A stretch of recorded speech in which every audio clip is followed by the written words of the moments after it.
Caithe, Sylvari firstborn, a member of Destiny's Edge. Today we're discovering her story, background and her part in the Edge of Destiny book. So hello, welcome to my channel. Here we'll learn the lore and stories of Tyria.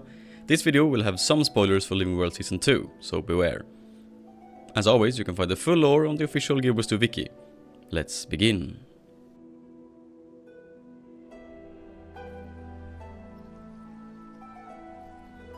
A child of the Pale Tree.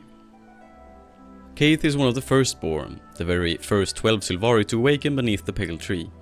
She belongs to the cycle of night, and from the beginning she was different from many of her brothers and sisters.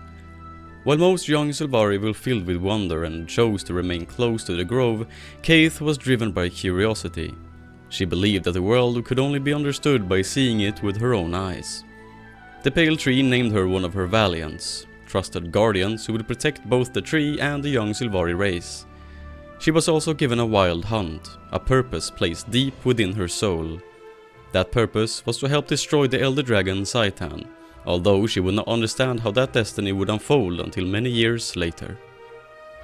Although Caithe respected the Pale Tree and the teachings of Ventari's tablet, she was never afraid to face difficult truths.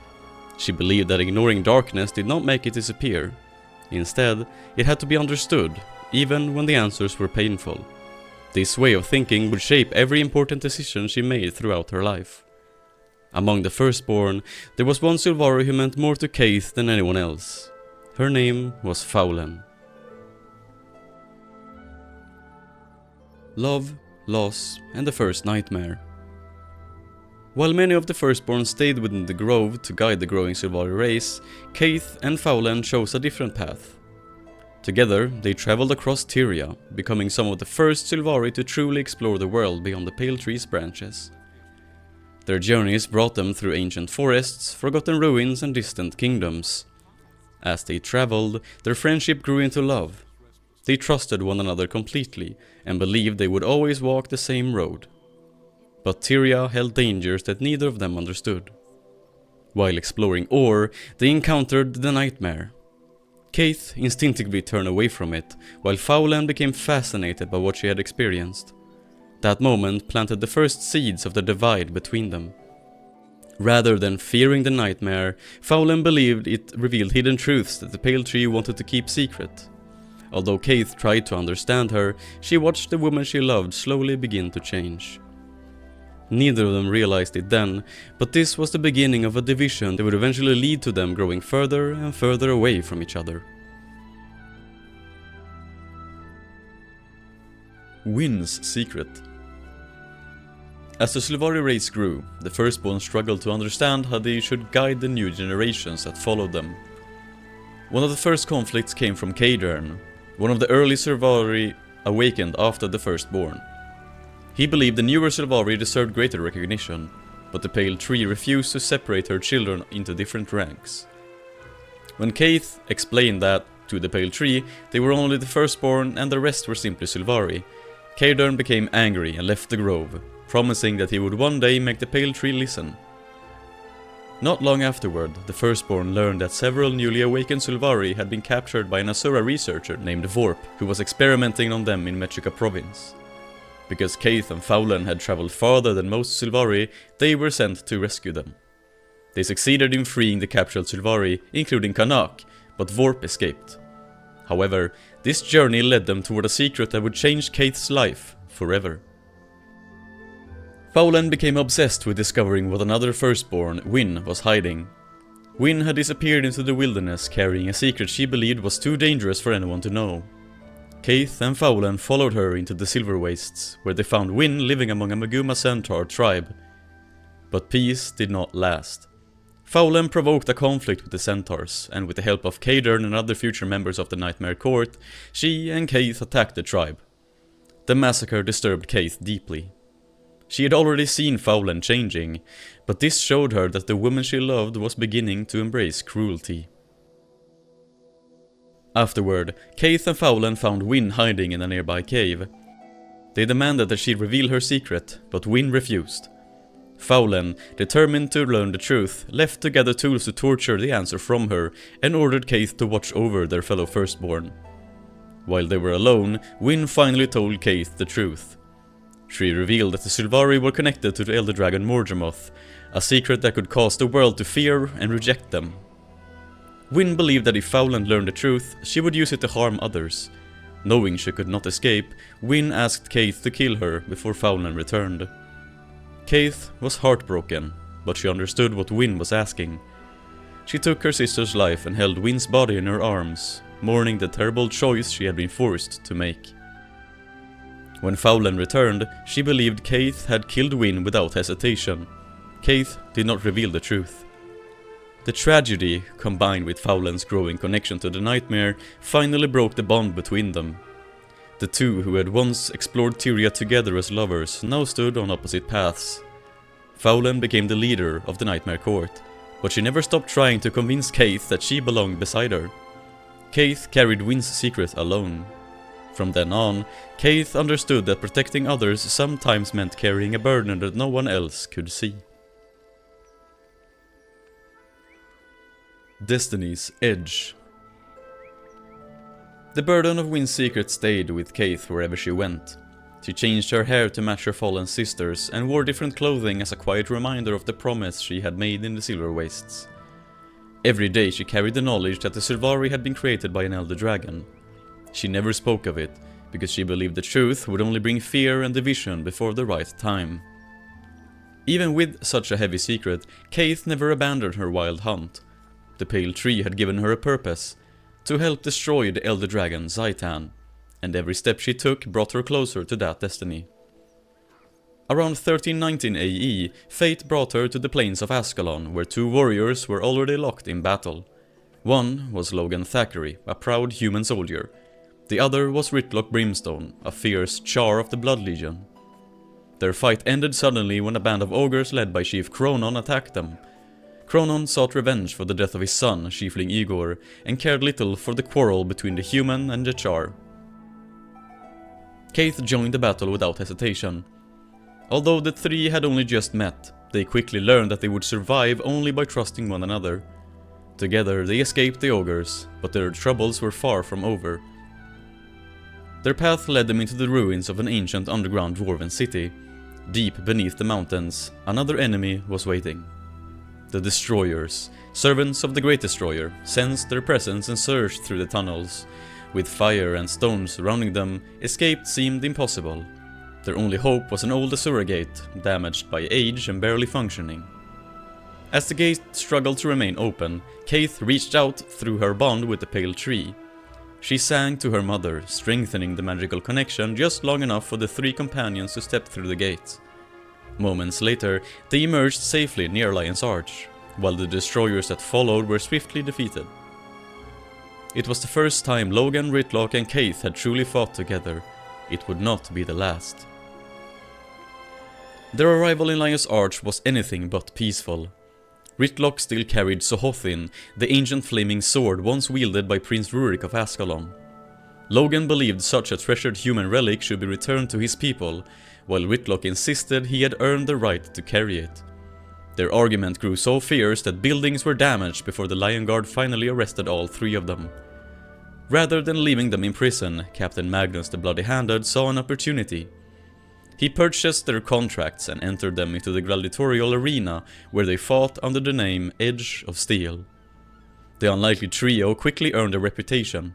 Match after match, they defeated every challenger who stepped into the arena. Eventually, they faced another undefeated team known as Dragonspawn's Destiny. This group consisted of the legendary hunter Erste Galkin, her faithful wolf Garm, the brilliant Azura inventor Snaff, and his apprentice Soja. For the first time, Edge of Steel was defeated. Yet instead of becoming enemies, the two teams discovered they shared the same goal. A powerful champion of the Elder Dragon Jormag, known simply as the Dragonspawn, threatened Tyria. Neither group believed they could defeat such a creature alone, so they combined their strengths. Together they hunted the Dragonspawn across the Shiver Peaks before finally bringing the mighty creature down. After their victory, they chose to unite permanently. They merged the names of their two groups, Edge of Steel, Dragonspawn's Destiny. Together, they became Destiny's Edge. For years, Destiny's Edge became the greatest band of heroes in Tyria. They hunted dragon champions wherever they appeared, defeating enemies such as the Destroyer of Life and Morgus Leth. Their victory spread hope throughout the world, and their names became known in every nation. For Caithe, however, not every battle was fought with a blade. During one mission, she was struck by a deadly poison unlike anything she had faced before. Knowing Caithe was dying, Faulen, now the Grand Duchess of the Nightmare Court, came to her side once again. She offered Caithe a choice: join the Nightmare Court and live, or refuse and die. Caithe never hesitated. She would rather lose her life than abandon the Pale Tree. Seeing this, Faulen made a decision of her own. She drew the poison from Caithe's body, saving her life at the cost of permanently scarring one of Caithe's hands. Even after everything that had happened between them, Faulen still could not bring herself to let Caithe die. Caithe mourned the woman Faulen had once been. Snaf tried to comfort her, gently reminding her that no one could save another person from the choices they willingly embraced. Only Faulen herself could choose to leave the nightmare behind. Caithe carried those words with her for many years. The Truth of Glint. Even after Faulen became the Grand Duchess of the Nightmare Court, she never stopped trying to bring Caithe back to her side. In 1320 AE, Faulen approached Caithe once again, hoping to convince her that the path she had chosen was wrong. She told Caithe that all of Destiny's Edge victories against dragon champions had only delayed the inevitable. The Elder Dragons would rise again, and their battles had changed nothing. Then Faulen revealed a dangerous secret. The Nightmare Court believed that Glint, the legendary dragon prophet of the Crystal Desert, had hidden her true intentions. Although Glint had once served Kralkatorrik, she later helped humanity and became an ally of Tyria. However, Faulen claimed that Glint was preparing for Kralkatorrik's return and would serve her former master once again. Caithe did not know if Faulen was telling the truth, but she could not ignore the warning. She brought the information to Destiny's Edge. The group struggled with the revelation. They did not trust Faulen, knowing the Nightmare Court often twists the truth, but they also knew the danger of ignoring a possible threat from an Elder Dragon. With the support of Queen Jenna, Destiny's Edge decided to travel to the Crystal Desert and find Glint themselves. When they reached Glint's lair, they discovered that the dragon had already foreseen their arrival. The battle was brief. Destiny's Edge fought with courage, but Glint easily defeated them. However, she soon realized that they had not come as enemies. They had been misled by false information and were trying to protect Tyria. Glint revealed the truth. She admitted that she had once served Kralkatorrik, but she had broken free from his influence long ago. She was no longer his servant. She was preparing to fight him. Understanding that Glint was telling the truth, Destiny's Edge chose to stand beside her instead of against her. Together, they created a plan to defeat Kralkatorrik using the Dragon's Blood Spear and the crystallized blood left behind by the Elder Dragon. For the first time, heroes and the dragon worked together against one of the greatest threats Tyria had ever known. But when Kralkatorrik awakened, their plans began to fall apart. Before the battle, Logan Thackeray was forced to leave Destiny's Edge to defend Queen Jenna during the Ogre Revolt. Without him, the group entered the fight weakened, but Heir Sigolkin believed they could not wait any longer. They faced Kralkatorrik without their full strength. At first, their plan worked, but the Elder Dragon proved too powerful. Knowing they had only one chance, Glint sacrificed herself.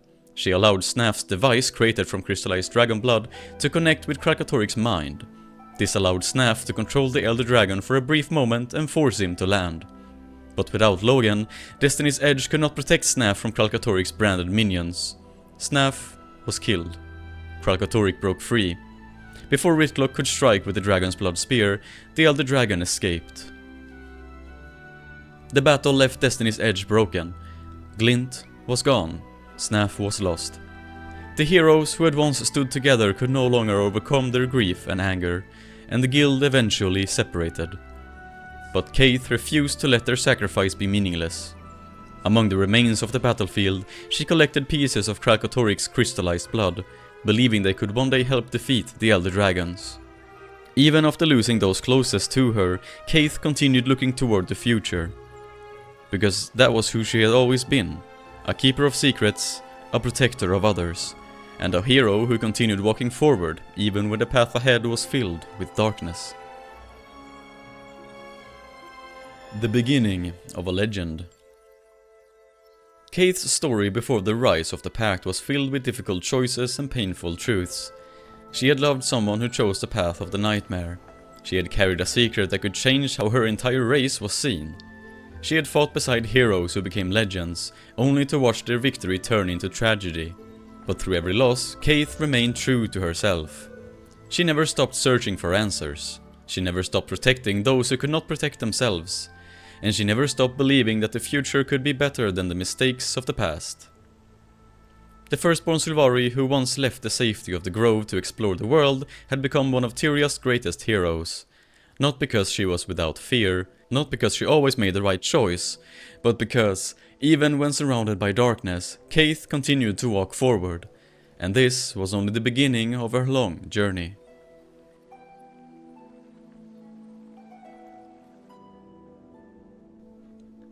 This has been the story of Caithe. I hope you enjoyed this video. Personally, I find Caithe's story to be fascinating and her character is very deep and well written.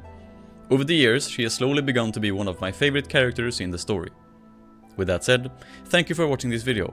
Please like and comment something you thought was interesting or something that I missed. Also subscribe to not miss future lore content in this format.